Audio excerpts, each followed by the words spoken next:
Hi there. Good evening, everybody. I want to welcome you all here to the Prog Monster. My name is Murph. I'm the host of this show. So we're here. It's a Wednesday night. I do favorites on Wednesday night. I've got a bit of a smaller topic. I've got a couple big ones coming out next week and the week after. So I decided I would do a little bit of a brief, kind of a smaller topic here. So I've done this one before. So this will be kind of a second one. So last year, around this time, I did one where I did 5 bands that have kind of, I wouldn't say they've taken off, but they've come back from obscurity for me. So, and those 5 bands, each of them, basically what it was is that I'd listened to them a lot in the early 80s. I had maybe from about 78 through to about 1983, I had about 60 bands in there I listened to regularly. And then by the mid 80s, I had completely abandoned all of the bands, pretty much all of them anyways, except for maybe their older stuff I still listen to, but I never went forward on any of them. Mostly because I kind of became, like a lot of fans did in the early 80s, became a little bit disillusioned with the bands we were listening to because they all tried to go commercial so that they could sell records. Now, in retrospect, we look at that and we think they sold out, but initially that's what I thought too. But a lot of these bands, they were under pressure from record labels to produce something or they were going to be gone, right? That was it. Few of them got away with not doing that. But there was quite a few that still went ahead with it even when they weren't really pushed on it. So kind of a disillusionment, I guess, is the best way to put it. But as you get older and you get more mature, these kind of things matter less to you, and you start wanting to listen to some of the stuff that you had in your youth. So you go back to it, and then you discover there's a lot of stuff out there now that is just as good as that stuff. That's what my discovery has been. So the first time I did this, I picked 5 bands that were from that era that I had kind of gotten away from but had gotten back into. I'm going to do kind of the same thing here. Kind of a little bit like that. So we're going to have 5 bands again. And these are 5 bands that have made a comeback for me. So I don't have these in any particular order, but I'll just try to give them to you the way I have them down here. Oh, there it is. I was missing one. Okay, so we'll start off with this one, Alice Cooper.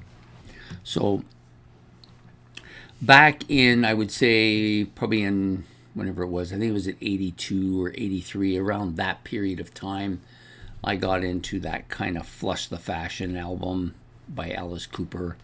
Some of that era type stuff, which now I'm not as crazy about, but I got into them. And then as soon as the album and the couple of albums that came out in that period were done, I was done. I didn't listen to them anymore. And then I got married, and my wife was a huge fan of this guy, and I kind of got a little bit into it, but not really too much until I started this channel a few years ago. And then I started I started with this one. I bought this album and I liked it. It really surprised me how much I liked it. I always kind of thought he was a weak sister of Kiss. Not really a brilliant observation, but that's the way I felt about it when I was younger. So now I've gotten maybe about a half dozen of his albums, plus the new one that just came out, which is really good as well.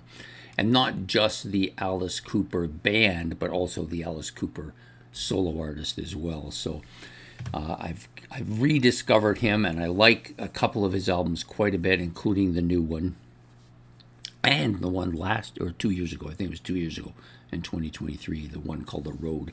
I like this album too. So I've really kind of got my second Alice Cooper wind, if you want. So he's one of the 5 bands. The next band up is this band, Marillion. So Marillion, I got Script for a Jester's Tear. I listened to it a lot. I had it on cassette. I played it all the time, and then at some point I stopped listening to it along with every other band, and I just never went back to them really until the channel started, and then I slowly started collecting their other albums. Now, I did try to collect some of the newer albums with Steve Hogarth singing on it, but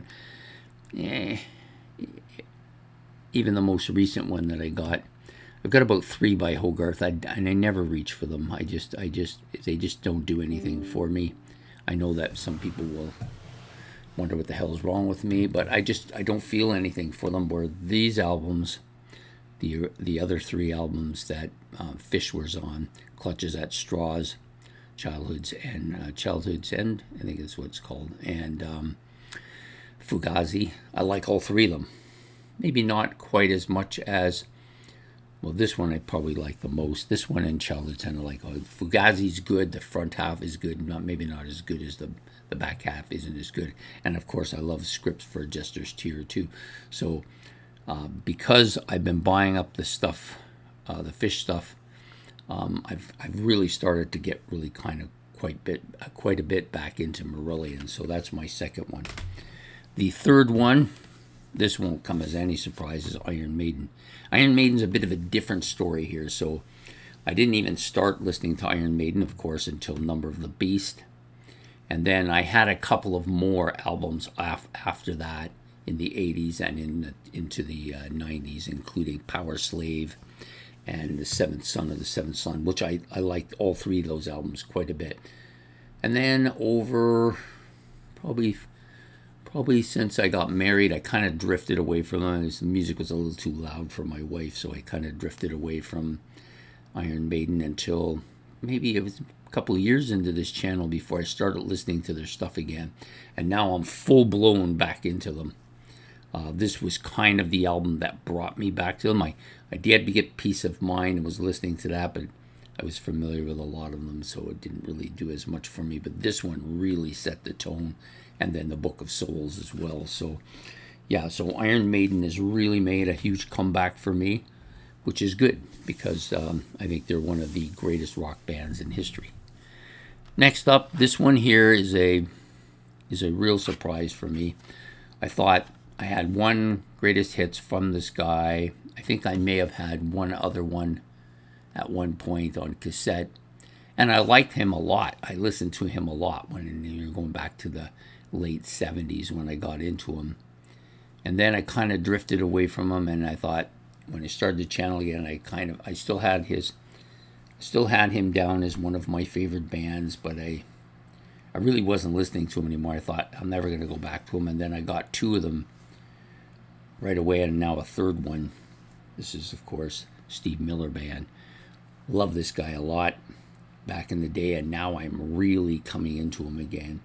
I've done a couple of look back at classic rock albums for him, the Fly Like an Eagle and this one recently, and this one is just absolutely great, and there's other ones coming as well, so I am fully back into the Steve Miller stuff. A band I thought had probably was going to drift away from me, but there it is, it's come back. And the last one, of course, is Fleetwood Mac. Now, Fleetwood Mac may be a little bit different from the other 4 in that I was always into the Lindsey Buckingham, Stevie Nicks era of the band, but I was never greatly into them. But I did like their albums that they released as part of that group. But I never really went back into the stuff that was before until recently when I was doing... when Ben gave me a list of songs by Fleetwood Mac, and I was already starting to move that way anyways, but he just kind of, with the song things, he kind of pushed me to go the extra mile, and so I got this one, Bare Trees, and I'm just going to put my glasses on for this. So this is the 1972 version of the band, and I'm still new to these guys, so beg with me for a minute. Take this right out here. Yeah, this one's really good. You've got Kerwin is in this band, and Bob. This is the Bob Welch, the Welch era of the band. Sorry, I'm drawing a blank here. Oh yeah, okay.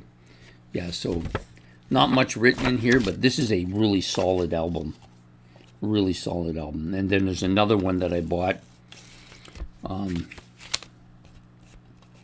not too long ago, and a third one I think as well. So I bought 3 from that pre-Lindsey Buckingham, pre-Stevie Nicks era.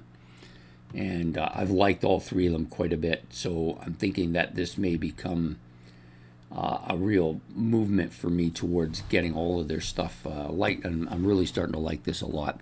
And I never thought that I would come back to this band because even though their poppy stuff is pretty good, it doesn't have a lot of staying power. The stuff's really good though. So those are my 5 bands that I've kind of made a move towards getting back into quite a bit. Fleetwood Mac, Steve Miller Band, Iron Maiden, Marillion, and Alice Cooper. Now there are 4 or 5 other bands that when I was looking for a copy from each of these bands, I started looking at some of the other stuff that I hadn't been listening to for years as well, and a few other bands have jumped off the sheet at me too. So I will probably do another one of these hopefully by this time next year. Anyways, it was just all something to do. It was fun. I thought it was an interesting thing because the way music comes to me is that you have your original stuff that you still follow and you've always followed. You've got your original stuff that you sort of followed, like in the case of Blue Oyster Cult last year. I only really had the one album I followed, or Gentle Giant, I really only had the one album I followed, and I never pursued them after that. A lot of those bands are now coming into their own. And then, of course, you've got new stuff that from new bands that I've never heard of before and I'm getting into. And then some stuff from bands that I've had always heard of and had always known about but had never followed, i.e. the Moody Blues. So anyways, I hope this was entertaining to you.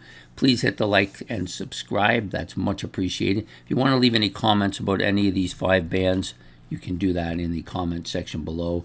Or maybe you want to just bring up your own bands that you've had this same experience with. So take care. Have yourself a good evening. And goodbye here from the Prog Monster.